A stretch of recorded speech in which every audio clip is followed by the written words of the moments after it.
Welcome back to another video. This is Evangelist Mehtab Gill and you are watching New Life Trust channel.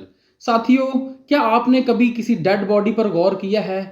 जो dead bodies होती हैं उनमें से बड़ी ही जल्दी कुछ वक्त गुजरने के बाद एक स्मेल आना शुरू हो जाती है और वो जो स्मेल होती है वो नाकाबिले बर्दाश्त होती है। उस स्मेल को बर्दाश्त करना किसी के बस का काम नहीं है, इसीलिए बहुत सारे जनाजे इसलिए जल्दी उसमें की जाती है ताकि जो डेड बॉडी है उसमें से स्मेल आना ना शुरू हो जाए। स्मेल डेड बॉडी में से कब आती है? जब इंसान की रूह उसके बदन से जुदा हो जाती है, जब इंसान की रूह उसके बदन में से निकल जाती है तो उस वक्त वो डेड बॉडी है और डेड बॉडी में से स्मेल आना लाजमी है। तो अजीज़ों, जब मैं इस बात पर गौर करता हूँ तो मैंने देखा है कि बहुत सारे ऐसे लोग हैं जो हैं तो जिंदा, लेकिन फिजिकली वो जिंदा हैं लेकिन दे आर डेड स्पिरिचुअली। तो जो स्पिरिचुअली डेड हैं they are living without the Holy Spirit. अगर होली स्पिरिट हमारी जिंदगी में नहीं है then we are called spiritually dead people.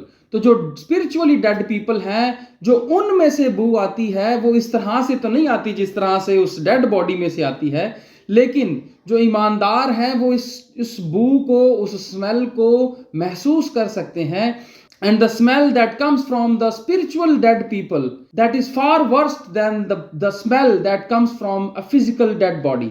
So मैं ये समझता हूँ कि ये एक नहायत ही गौर करने की बात है कि जो spiritually dead people हैं they are living without Holy Spirit, and if we are living without Holy Spirit तो हम में से वो स्मेल आएगी जो दुनिया की किसी डेड बॉडी में से भी नहीं आ सकती। इसीलिए जो फिजिकली डेड पर्सन है उसका रीन्यू होना तो मुमकिन नहीं है, लेकिन एक स्पिरिचुअली डेड पर्सन जो है उसका रीन्यू होना मुमकिन है। There is a chance for that spiritual dead person कि वो दोबारा से रीन्यू हो जाए, दोबारा से वो ताज़ा हो जाए, उसकी जो स्मेल उसमें से आ रही है वो ख़त्म हो जाए। जी, दिस इज़ पॉसिबल। और ये किस तरह से पॉसिबल है? ये पॉसिबल है जस्ट खुदावंद यीशु मसीह के हुजूर अपने गुनाहों का इकरार करके उसे अपनी ज़िंदगी में दावत देना।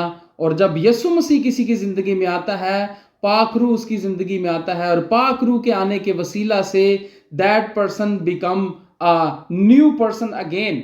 क्योंकि बाइबल मुकद्दस बताती है कि अगर कोई मसीह में है तो वो नया मखलूक है, पुरानी चीज़ें जाती रहीं, देखो वो नई हो गई।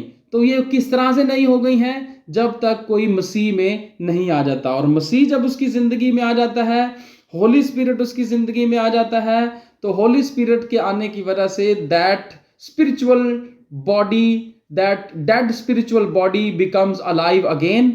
और उसके अलाइव अगेन होने के वसीला से, दोबारा ज़िंदा हो जाने के वसीला से वो जो बू है उसमें से फिर कभी नहीं आती।